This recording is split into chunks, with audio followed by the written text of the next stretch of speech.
يا أيها الذين آمنوا كتب عليكم الصيام كما كتب على الذين من قبلكم لعلكم تتقون أياما معدودات فمن كان منكم مريضا أو على سفر فعدة من أيام أخر وعلى الذين يطيقونه فدية طعام مسكين فمن تطوع خيرا فهو خير له وأن تصوموا خير لكم إن كنتم تعلمون شهر رمضان الذي أنزل فيه القرآن هدى للناس وبينات من الهدى والفرقان. Hvorfor spiser du ikke egentlig? Det ikke skikkelig ille å gå gjennom en hel dag uten mat og drikke? Ingen finner ut av det. Hvorfor tar du deg I hvert fall ikke et glass med vann? Dette spørsmål som veldig mange muslimer får høre, og spørsmål som veldig mange av oss stiller, inkludert meg selv, til venner og bekjente som faster under måneden av Ramadan. Hvorfor har det seg egentlig slik at over 1 milliard muslimer verden over faster fra soloppgang til solnedgang I en hel måned hvert eneste år? Hvorfor skal man tilnærmet sulte og tørste seg selv på grunn av troen sin? Det mer til Ramadan enn kun å avstå fra mat og drikke? Hva får man egentlig ut av det? I starten av april kom jeg over et bilde som sa at måneden av Ramadan var like rundt hjørnet. Spørsmål som dette kom automatisk I tankene mine. For å få en dypere forståelse og lære mer om Ramadan og trosretningen til mange av vennene mine, og 1,8 milliarder mennesker verden over, bestemte jeg meg for å ta del I fastingen under Ramadan.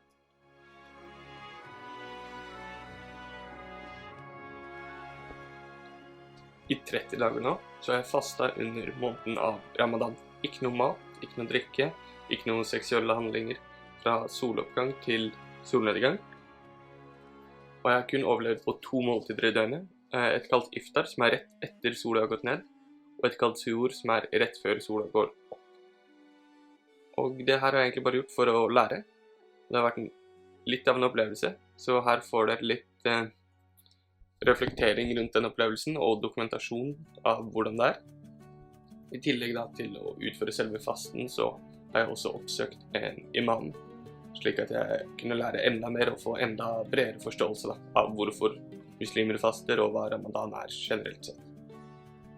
Så sett dere tilbake og slapp av, så håper jeg dere lærer noe.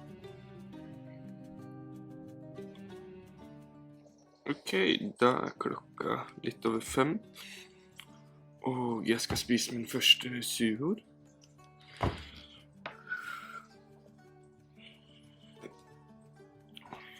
Ha dette ene måltidet å klare oss på I dagen. Det blir helt jævlig, tror jeg. Det her måltidet så skal jeg spise igjen klokka 9. Vi får se hvordan det går. Hello! Klokka nå, verden, over 8. Jeg kan bryte fasten om snaue 3 kvarter. Da jeg også ferdig på jobb klokka 9. Og jeg gleder meg så utrolig mye. Jeg har vært så tørst, sulten og så utrolig lyst på en snus hele dagen. Snus skal jeg faen ikke ta, men jeg gleder meg I hvert fall til å drikke og spise igjen. Det blir så deilig. Og den følelsen av å være sulten, tørst og fysen på nikotin og tobakk samtidig, den har gjort at jeg føler meg sånn skikkelig lett og leken, samtidig som det har vært litt vondt. Men det har vært en overraskende fin første dag med fasting. Så får vi se hvordan det går I morgen. Yo! Klokka 5:30, det 3. dagen I Ramadan. Og jeg føler meg jævlig grov. Og jeg skal ikke banne, sorry. Jeg føler meg skikkelig bra. Første dagen var det forferdelig. Andre dagen litt bedre, og I dag like bra som I går. Og jeg gleder meg til å kjenne hvordan det er på dag 20, for eksempel. Hvordan det er om 2 uker frem i tid. Men jeg får gå og jobbe videre, selv om jeg egentlig ikke jobber så mye. Peace!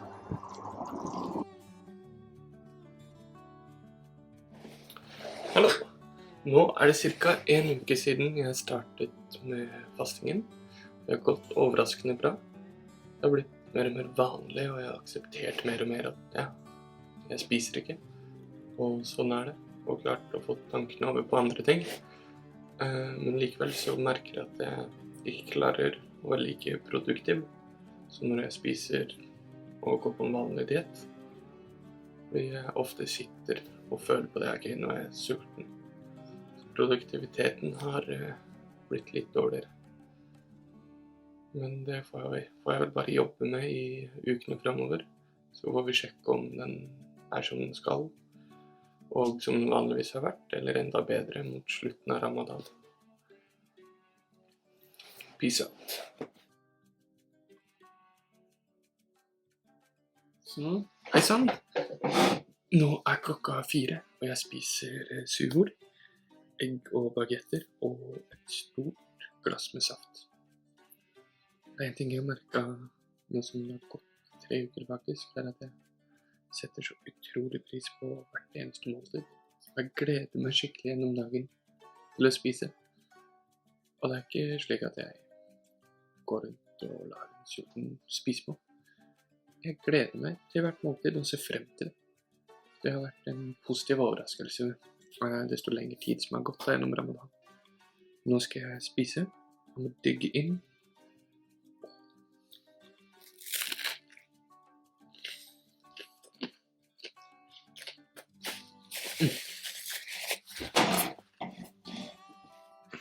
Hello! Nå skal jeg åpne fasten etter en nydelig dag på jobb. Champions League på TV-en, og min gode mann Stian her. Og jeg har kjøpt dadler for å prøve av kulturen, fordi jeg har sett at mange åpner fasten med dadler, slik som Muhammad gjorde. Etter det så har jeg søtpotetfries og indrefilet. Det der ser litt nasty ut, men det er brent krydder, så jeg håper det går fint. Det er første gang jeg spiser dadler.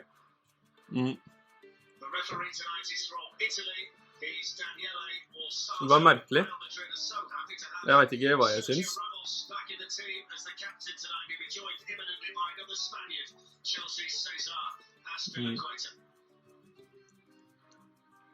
Jeg er ikke så stor fan av selve smaken, men det var morsomt å prøve. Veldig.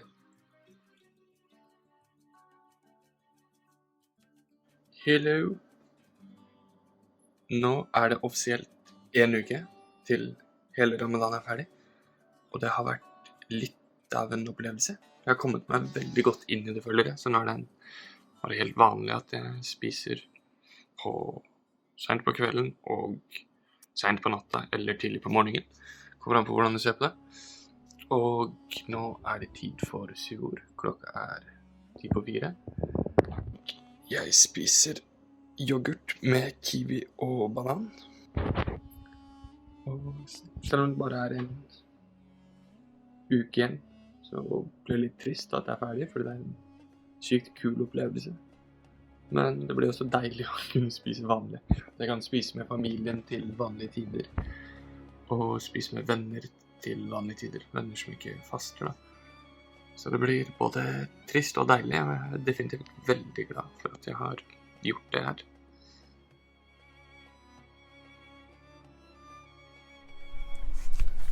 Ok, nå er jeg i bilen utenfor Drammen moské, om det er mulig å se. Jeg har fått intervju med en imam, so let's go inside and have the interview.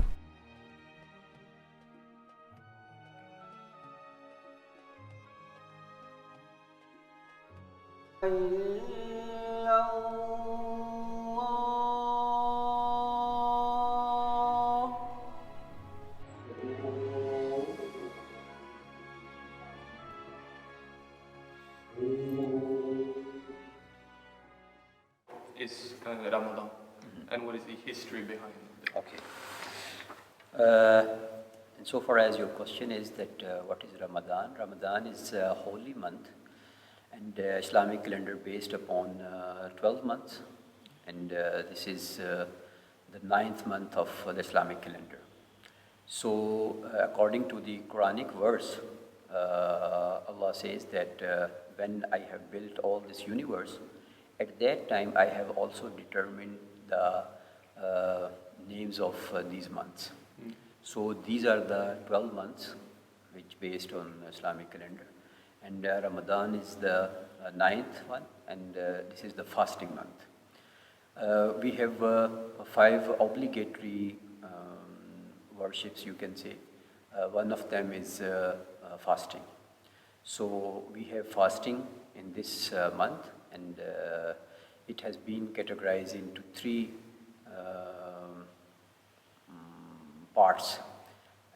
First 10 days are called the blessing, and the second one is the forgiving from Allah, and the last 30 days which are now going on, they are the liberation from the hell. So these are the 3 names of 3 parts of Ramadan.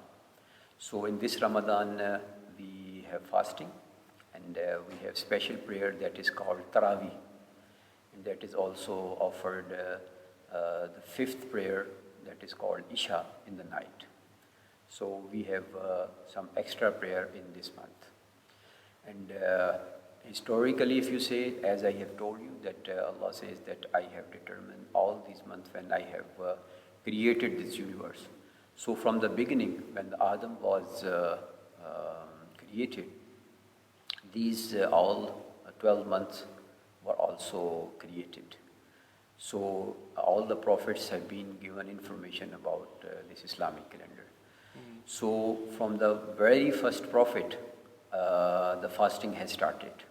So this is not the new one, that this is only for the nation of the Prophet Muhammad.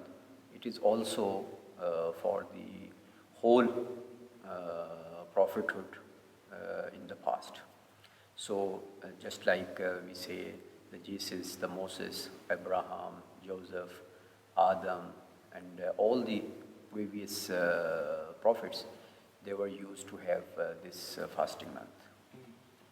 I see. Great answer, by the way. That was I learned a lot. What does the Quran say about the benefits of fasting, both religiously and individually? Okay, this is a good question, and it has very much details, but in a nutshell I will try to discover this question. Allah says that, O believers, we have imposed you special fasting worship to you so that you may become pious. Now the question is that how a person having the fasting, he can be a pious.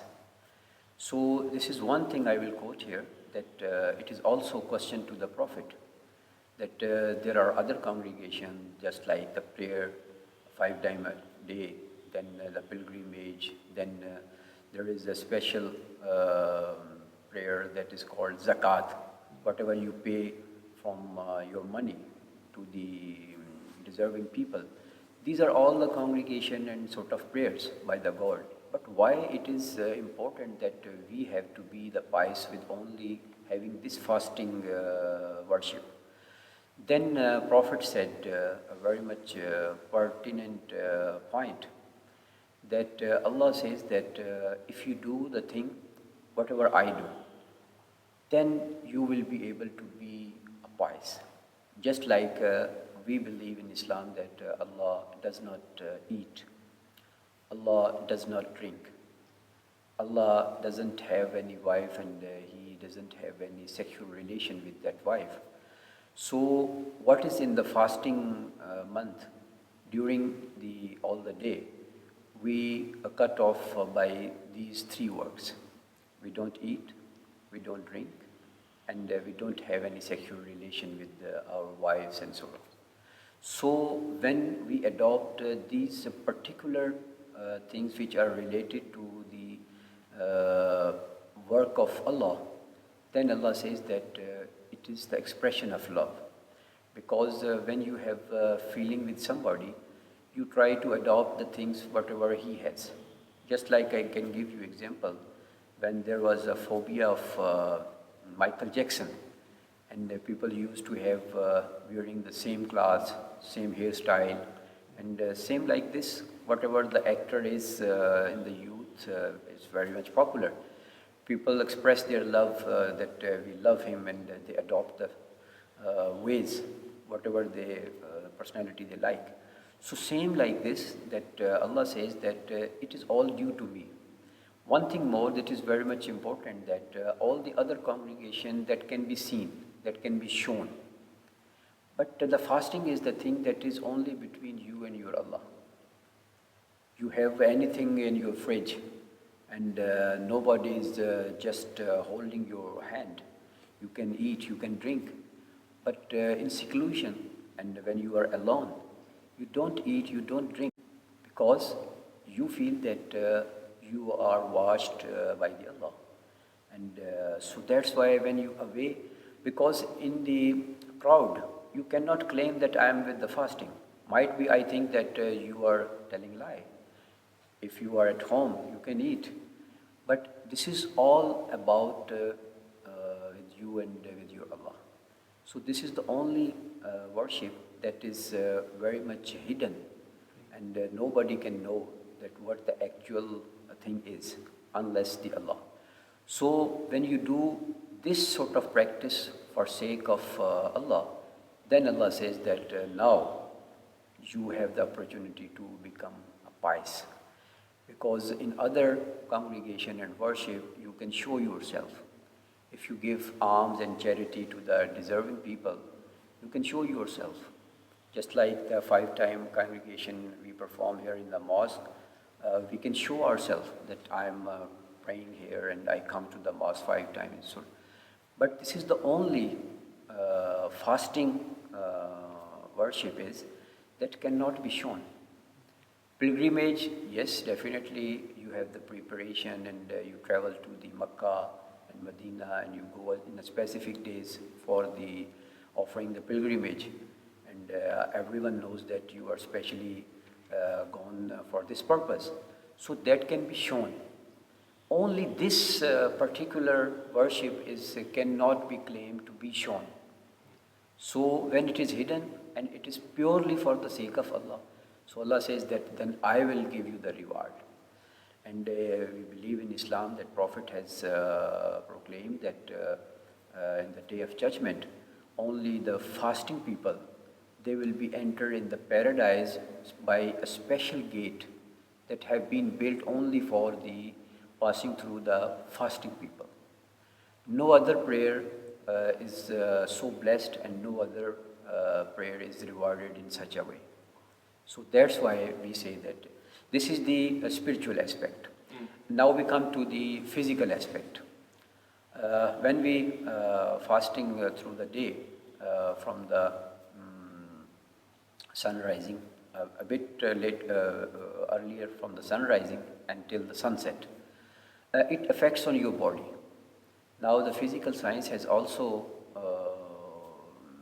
claims that you should have the fasting thrice in a month, because it gives you the more energy and it gives you the more health to your body.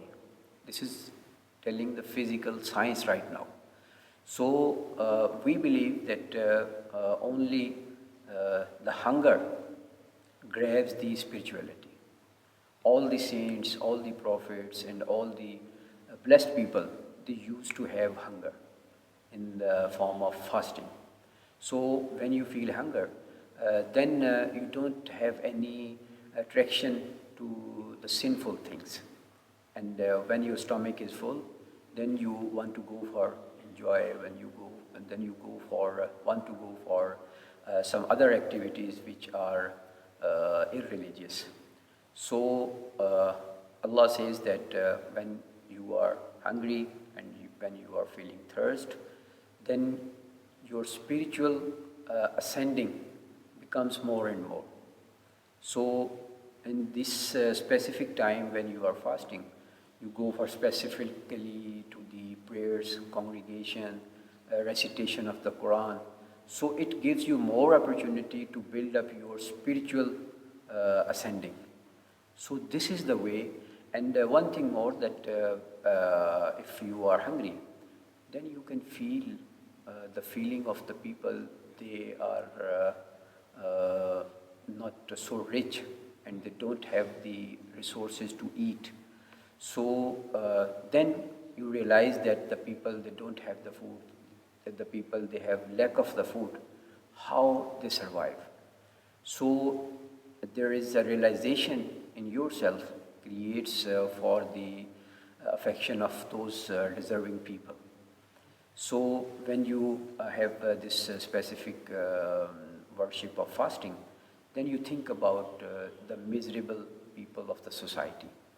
There is a lot of hunger in the world, but how you can feel a person who is the rich and have everything anytime, how he can realize that what about that family? The father, the mother has the child and they don't have the food. So then there are some emotions which rise up, and then you go for the help for those needy person. So this is the combination of spiritual, physical, and your mental level that enhance through this fasting worship. Yeah. This is the thing. Yeah. Nice.